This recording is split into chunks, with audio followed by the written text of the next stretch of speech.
Deandra Sanders calls out Jacquees family, vows to protect Coach Prime's grandson. Deion Sanders' daughter sets boundaries to protect her son. Deiondra Sanders seems to have taken her father's advice about walking away from what doesn't serve her.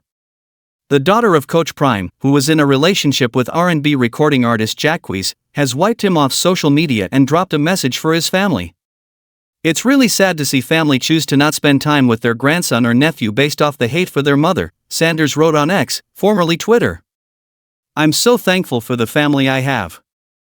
I love Snow so much and will always protect him." This is the latest from Sanders in the saga with Jacquees, who's currently on tour promoting a project with his ex, Deandra.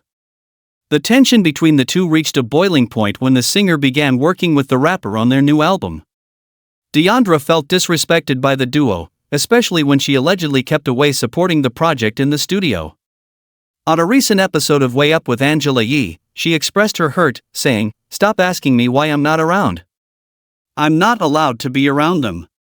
The situation escalated further when rumors of a breakup surfaced after Deandra and Jacquees unfollowed each other on social media. Deandra allegedly needed protection from her father's security detail after Jack's family threatened to jump her following the escalated drama. Jacquees responded to Deandra on Wednesday, saying, "Stop playing with me. I'm sick of it." Sanders took the high road by following up with a promo of her upcoming work. "My pre- and postpartum journal is coming soon, which will be available in Barnes & Nobles, Amazon and more. Also check me out in Pillow Talk Season 2 on Tubi," she wrote. Deion Sanders, Colorado Buffaloes transfer portal, looking to add wide receivers. Colorado Buffaloes wide receivers coach Jason Phillips spoke after spring practice on Tuesday about the state of the Buffaloes receivers room and the transfer portal. He also revealed what Deion Sanders and the rest of the coaching staff look for in a player. Colorado Buffaloes wide receivers coach Jason Phillips spoke after the Buffaloes spring football practice on Tuesday. Phillips talked about the new wide receivers room and also what he and Colorado coach Deion Sanders look for in players they are recruiting. Jason Phillips excited about Colorado's wide receiver room in 2025. Phillips was asked about the current state of the wide receivers room and how it's different from last year. "It's a little different. I'm missing Jimmy Horn, LeJohntay Wester, Will Shepard, and Travis Hunter, so it's extremely different," Phillips said. "What I'm pleased about is how the guys are accepting their responsibility of who's next. That's encouraging to see. I'm excited because the attitude in that room has been great." The Buffaloes were very active in the transfer portal, including their wide receiver room. 3 Buffaloes from 2024 transferred out: Asad Wasim, Jordan Onivue, and Cordell Russell. Colorado's lone incoming transfer is Tulsa's Yospe Williams. Phillips was asked what coach Deion Sanders and the Colorado coaching staff looks for in a player. "The main thing is just looking for chemistry guys. Guys that fit. Guys that fit who we are, that fit our culture.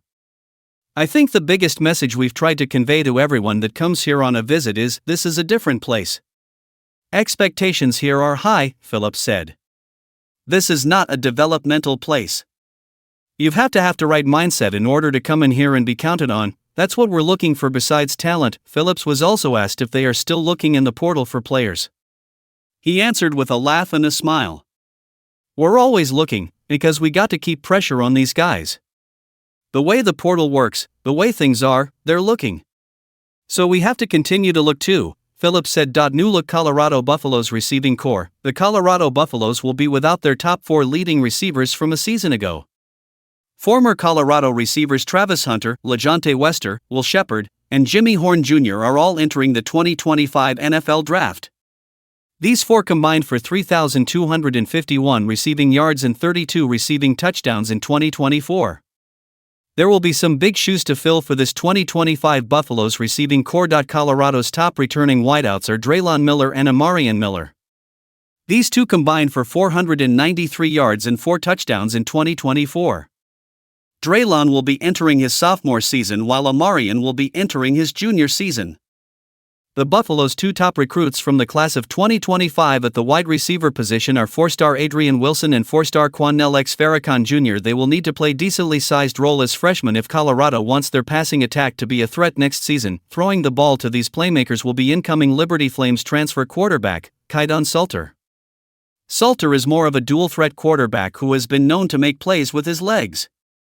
In 2024, Salter threw for just 1,886 yards and 15 passing touchdowns, but ran for 587 yards and 7 rushing touchdowns. Coach Prime accused of using Saints to manipulate Shadur Sanders' NFL future. His son's draft slide triggers damage control. If you kept up with his NFL draft process, you've probably noticed there's been a change in the messaging out of Shadur Sanders' camp. A faction that essentially just comprises his doting father, Deandra Sanders.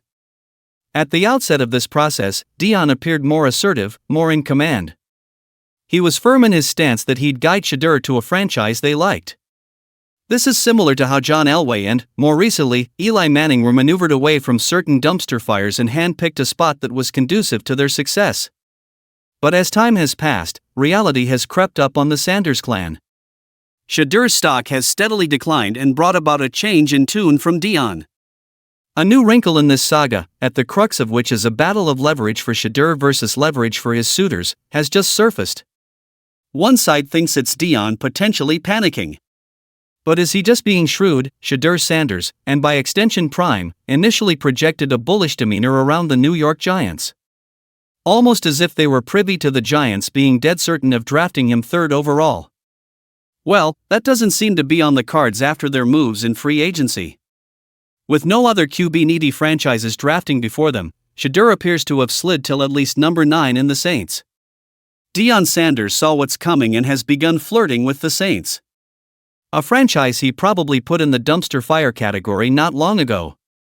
During Colorado's Pro Day, he was asked about the possibility of Shadur Sanders landing in NOLA.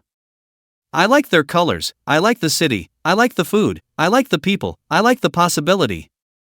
The implication is clear: we're open for business. But is Deandra Sanders using the Saints to boost Shadur Sanders' NFL draft stock? That's what a headline from John Sigler of the Saints Wire read in the aftermath. Sigler floated a theory that the Saints don't actually reciprocate interest in Shadur.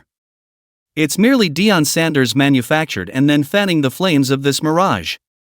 John Sigler pointed to how Shadur's slide leaves little room for maneuvering if he wants to go in the top 10. Not only that, he'd very plausibly slide right out of the lottery if the Saints forgo him. The next viable landing spot is the Steelers at number 21. This means Shadur could be in for a very long, almost embarrassing night in that green room on draft night. There's been a lot of buzz linking Shadur Sanders to the New Orleans Saints, and most of it has come from his famous father, reads an excerpt from the article. It proceeded to lay further into what's being perceived as a ploy by Deion to salvage his son's future. Maybe this is all a work. Maybe Deandra Sanders is trying to bait the Steelers or another team without a long-term future at QB into trading ahead of the Saints, to make sure Shadur Sanders ends up with a contender while securing a lucrative contract as a top 10 pick, added Sigler. This is a fair argument. But let's suspend disbelief and assume the Saints really aren't all that interested. That's Sigler's correct. Doesn't that still mean Deion's plan is succeeding? In either scenario, Shadur does land in the top 10 and avoids dropping all the way down. Sure, Deion could still not prefer the Saints, a team that'll struggle to put pieces and weapons around Shadur. But hey, you need contingencies. This entire ordeal boils down to Deion doing what any father would. Whether they're legends of the sport with the power to influence franchises or not are reasons for Shadur Sanders descending NFL draft stock. In all honesty, Shadur Sanders' draft stock plummeting hasn't been all that inexplicable. He always did have holes in his repertoire as a quarterback. He's not the most mobile in the backfield, can't really move the sticks with his legs outside of it, and doesn't possess a cannon arm either. His grades have always been relatively low. What keeps him on the periphery of top 3 pick discussions is mostly a lack of quality supply at the position group to meet demand. That said, there's a bit of prejudice affecting Shadur too. Being the son of Deandra Sanders has its perks, but it also brings baggage. While Shadur isn't nearly as eccentric as Prime, he does carry himself in a way that can rub people the wrong way. Which, really and truly, is quite unfair. Apart from people veiled behind anonymity dishing out character flaws in Shadur, he's largely been clean. There are a lot of reasons for a franchise like the Saints to draft Shadur Sanders. He's uber accurate. If the pocket holds up, he's a menace. An old-school, throwback quarterback who does his damage surgically without much flash or pageantry. Most importantly, this guy's got toughness. For someone born with a silver spoon to take as many sacks and hits as he has and remain undeterred is a testament of this. Alas!